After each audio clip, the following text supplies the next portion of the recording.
Good morning, everybody. I hope you're well. Welcome to a brief webinar from the ECA about passive fire stopping.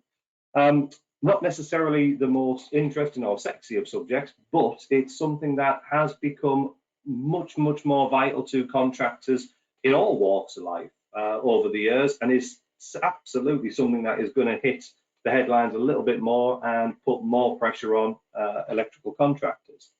So just a little overview of what we're going to look at today.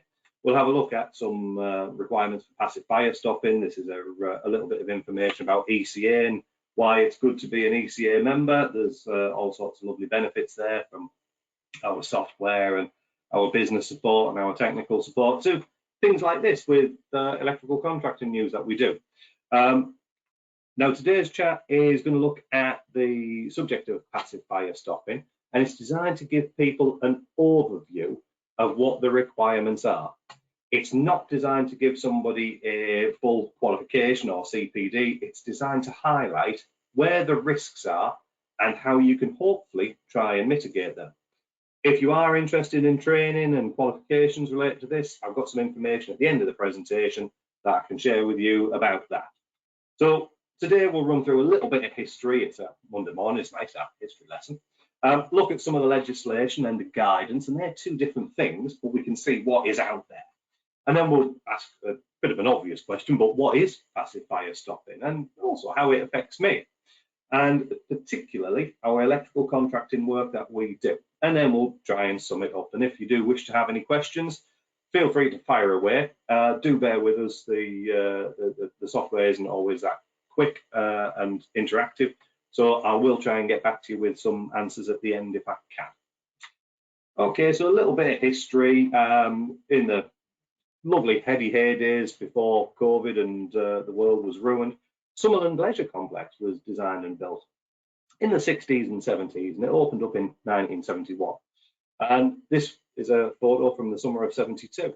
And the building was a tremendous feat of engineering. It used all sorts of modern methods and modern construction techniques, and was a wonderful display of British engineering until in 1973, some children were smoking in a kiosk nearby, and the kiosk caught fire, and the fire spread to Summerland, and the lack of fire stopping in the property aided the spread of fire, and unfortunately 50 people tragically died. This was before the Health and Safety at Work Act existed, and there was all sorts of mitigating circumstances. The creche was on the upper floors, and that didn't really aid people getting out of the building. So there was very little thought put into fire engineering in this property, in this building. About the same time, a relatively new build was happening in London called Grenfell. You probably never heard of it up until a few years ago. But it was a big tower block, and it was made of inherently fire sterile material, metal, concrete, all that sort of stuff. And it was another modern marvel, but it used older techniques, traditional techniques, shall we say. And then around about 2016, it was decided to clad the building to improve aesthetics and energy efficiency. Nothing wrong with that as a concept. We want to improve energy efficiency, and obviously a building that looks nice is always better. And the cladding was super modern material made of a composite, and it was another wonderful triumph, until on the 14th of June 2017 we all heard about it, and we know exactly what happened then. A fire in one of the flats, flat 16, from a fridge freezer caught and spread and went out through the building itself, but also out into the cladding and spread up and around. And well, we know exactly what occurred there. We had a massive chimney effect. Primary fire started, and that spread to secondary fires. It also spread throughout the building with the lack of fire stopping, the lack of fire doors that we used. And again, quite tragically, 72 people died. And we're still several years down now, seeing the effects of this fire now. Now that's all tragic and awful, and we should never ever forget that, and we need to learn from that. And that's what happens with legislation and guidance. We look at things historically and we learn from them. So even though those two incidents were 44 years apart, industry tries as best as it can to mitigate these risks for future. And that's how things like the Building Act 1984 and the Building Regulations 2010 all develop, and then the approved documents move and things change and move on. And the way that the UK regulations are set up is you've got the legislation at the top and the guidance that follows on down the bottom. And the guidance can be things like approved document B, which is fire safety. Now, this is a free to air document. You can all download a copy of this if you really want to, but it talks about things like means of warning and escape, internal fire spread and linings and access and facilities for fire services and the like. But what we're thinking about today really is internal spread of fire and external spread of fire and how that impacts us. And you probably think, how does that impact an electrical contractor? Massively. Absolutely tremendously. It's part of our requirements. And although approved document B on its own isn't law, it does have legal status conferred. And if you conform with that, you will have conformed with the law. Now, along with that, you've got lots of really good guides, second tier documents that support this. And products like the Association of Specialist Fire Protection Red Book, which is a fantastic book, and ASFP are a really good organisation. And if you are interested in this subject, do have a look on their website. I'll show you at the end. They've got lots of really good information on there, along with best practice guides for passive fire stopping.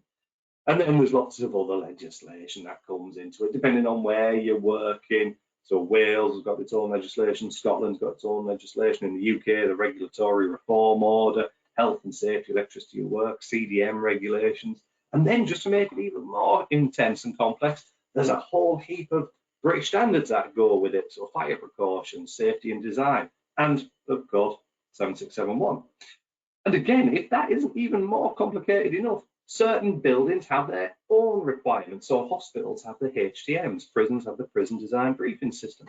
If you're working in any of these areas, fire stopping will be mandatory and will be specified, but you'll conform with the guidance and the codes of practice and also the legislation. So there's a lot of it about there.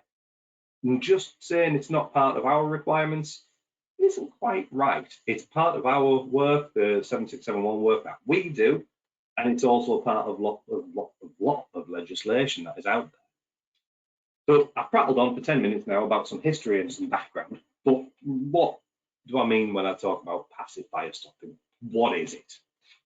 It's a very simple concept. The practice, however, isn't always that simple. So it's about dividing an area, be it a building, be it rooms, or whatever the primary plan is. It's about dividing that area up into its own little fire compartments. Those fire compartments are sealed to stop the spread of fire as best as possibly can. Now you can see from this building we've got looks like a flat or a house or a room with a fire contained in one building and one section of that building, and that's great because now we've got time to get people out. But if we put holes in it, that fire can get out and spread. So the idea for us, for electrical contractors, is we have to be careful of where we put holes. And we're pretty good at putting holes in things. We need to run containment, we need to run cabling, we need to run lighting. We need to install things. So whenever we install something, we have to maintain a level of fire protection. And in this case, when we say passive fire stopping, we're normally talking about something that just sits there. It doesn't have any automatic input or any interaction. There isn't any monitoring. It's just a seal, a service that sits on one of the holes or through one of the holes or around one of the holes we make. And should there ever be a fire, that will seal and cover that hole with the same degree of protection the building fabric would have generally. So passive fire stopping helps prevent the spread of smoke, fire, fumes, and all sorts of other carcinogenic equipment and materials through compartments that have been installed in. So if you have a room, a building, a wall, if you have that rated at 120 minutes and you put a hole through, it isn't rated at 120 minutes anymore. It's rated at 0. So you have to maintain it to the same level that it was originally designed and built to. And this normally comes down as part of what's called a fire strategy. And this is the manner in which fire safety measures of a new or material altered building are defined. And they're usually defined at the design phase, and the regulatory reform order, some of the legislation we mentioned earlier, requires that a business manage the fire needs. So it's a requirement, it's a law, they must do it. And this could mean that they have to have a suitable fire strategy, especially if there's some new works going on. And the strategy will highlight, amongst other things, what level of fire stopping is needed and what types of fire stopping are needed. And if after nearly 15 minutes now you're thinking, what do you actually mean by fire stopping? What are you looking at? It's something like this. It's where you've got something going through a hole, where you've got something going through a penetration. It is sealed to prevent the spread of fire. So you've got some containment, you've got some pipes, you've got some tray work going through, and there's different ways and different methods of fire seal, and there's lots of different products out there. And this does happen in real life. An ECA member sent me a picture of a site he was working on. You can just see in the top left-hand corner there where some raft goes through a wall and some cracking fire stopping has been deployed. Brilliant, excellent. That's exactly what we're after. What we're not after is things like these. Now, the picture on the left-hand side is a little bit misleading. We're not sure that's fire foam. It could be, but generally, as a rule, if you ask some fire stopping professionals, foam is usually the last resort. That means that you've almost run out of ideas and you've not done anything. The ones in the middle, of course, are absolutely terrible. And the one on the right just looks like it's been filled with a bit of polyfiller by the look of it. Now, you can retrofit passive fire stopping, of course, where you've got existing buildings. And you can see there, you've got a pipe going through a wall and it's been sealed afterwards. Fantastic. And it also looks like there's some notes on there just to explain what has been done. So as anybody coming along is aware and doesn't make the building any worse. So how does this affect us? What does it mean for our electrical work? Well, there's lots of legislation and loads of requirements. Buildings that are new and existing need fire stopping. And as we said, we do make holes. We put a lot of holes in fabric of buildings. We make a lot of penetrations. We have to. Excuse me, I'm just taking a glug of tea there. So part of our job is to put cables in, and we have to then penetrate the fire barriers. But also part of our job is then to seal it. And it has been in 7671 for, well, a long time, donkey's years, 527.2. .1 to 527.2.4 covers this, and it talks about sealing of fire penetrations, but it's only 6 regulations, not an awful lot. But as we've seen earlier, the regulatory reform or the Health and Safety Work Act all club together to say we must ensure that we have fire stopping, and 6 regulations in 7671 try and highlight that. And I suppose we have to make sure we're doing it. We have to make sure we're aware of it, which is why we've got these events on today. And then we have to make sure that we're doing it properly. And some things that we have to consider are how do we make sure it is the right product and the right type of fire stopping. So there's lots of different things out there. Just expanding foam, silicon and cork, for instance, have no fire stopping properties whatsoever, just normal decorative stuff. We need to make sure that we're aware what the compartment was, 30, 60, 90 minutes. There's no point in having a 60-minute barrier and using 30-minute fire stopping material. But also you need to consider things like, do you need to stand on it? If it's part of a floor, you might need to have weight bearing. Is there going to be movements in the pipes or in the cabling that go through? Are you going to expand on it and put more stuff in which case putting that fire foam in that we saw earlier probably isn't ideal. Is there going to be future services going through, and is there any environmental conditions? Do we need to make sure that we're also stopping for sound or for moisture or chemicals and the like? So just putting something in at the very end isn't always the best. And what we found with some of our members of late is they've been badly caught out on their contractual requirements. And passive fire stopping will be part of certain contracts. And if it's not done properly, it's a loss maker for you, because you'll take on the contract for a building or a section of the building, and then somebody at the end of it will say, hang on, where's fire stopping? And quite often contractors get caught out on this, thinking that it's not part of our routine, but when you look at it, it was part of the major contract, and that's been subbed out, and everything says you must conform with 7671, and 7671 asks you to install passive fire stopping. And it can be very easy and very straightforward, but it can also be very, very difficult if come the end of a job, we've got the wrong materials in, we don't have a plan in place, and things aren't designed well, in which case then it does become expensive. So if you are taking on any reasonable size contracts, do check what the stipulation for passive fire stopping is. Is it part of what you're doing, or is it somebody else's role? Now, just as a bit of information for you, one of our members contacted us recently about passive fire stopping in containment, in trunking.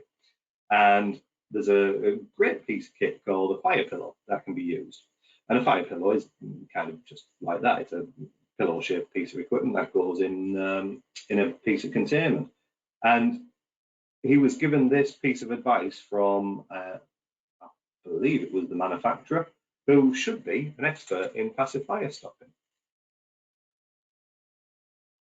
Now, I've highlighted some of the bits in here that are important, and when you read it through, what it effectively says is the trunking that is 150 by 150 shall, well, have so many fire pillars in. You've probably only got the equivalent to a 25 by 25 trunking by the time you've got that much in. So it massively reduces your ability to install cables. But possibly more concerning is the last highlighted area. The lid of the trunking should be cut. So the fire stopping professionals are telling the electrical contractor to chop the lid of the trunking off and expose the bare single insulated conductors in there.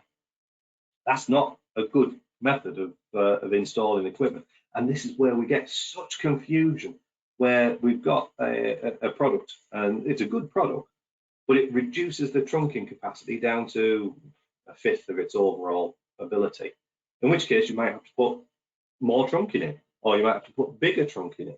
And if you weren't aware of this at the start of a contract, it could come back and really impact you towards the end. And the chopping the lid bit off is obviously just a silly concept. We can't do that in terms of our electrical installations. So there's a whole raft of legislation out there around passive fire stopping. It's been out there for donkey's years, less so from things like the Summerfield, but we've learned from that, and hopefully we're going to continue learning. And things like Summerfield and Grenfell should absolutely never happen again. And we can do our bit to make sure that is the case, and they never happen again. 7671 has for many years required passive fire stopping, and yet multiple times, many times over the years, ECA fine members are getting caught out with this. So please be aware of it. Make sure you're looking into this information, and where necessary, you're getting specialist advice and help. Now, it is possible to do fire stopping on retro as well. So if you are working on existing buildings, a lot of what we talked about was new buildings. You can go in and you can maintain a building. So if you do see areas where there is problems with fire stopping, absolutely flag this up to your client. Tell them that there's a problem here. They might thank you for it. It might save their lives. Quite literally might save their lives. Now, we did talk about fire form earlier, and we said as a new build project, it probably isn't the best, but it can be used, and it is better than nothing. So if you do have a retrofit project, be aware that you can get fire rated expanding form, but it is very different to normal expanding form. So don't just use general builders expanding form. Make sure it's rated for what you need. In this case, it's 120 minutes there, you can see on the top. If you need more than that, get a different can. It's never a problem to go over the rating. So if you had a 60-minute wall, putting a 2-hour rated product in, certainly isn't going to hurt, but never ever go under. So you can put these in on existing projects. So that was a whistle-stop tour of passive fire stopping. And just to sum it up for you, if you do need any more information or you're after a little bit more guidance or help, mentioned them earlier. Association of Specialist Fire Protectors, fantastic group of information there, great free advice. They've got some wonderful guides, as you can see on the screen, free to download in most cases. You just have to register on their website and you can get all sorts of good info. And also the Fire Protection Association do some really good online training and live training as well. And they also have some really good guidance. So if you find yourself in a situation where you're requiring information about passive fire stopping, training about it, these are two really good organisations to go to, along with, of course, ECA. So trying to sum all those 38 slides up in one, passive fire stopping, it's a legal requirement, not just a good idea, not just I think we should maybe consider it. It's a legal mandatory requirement.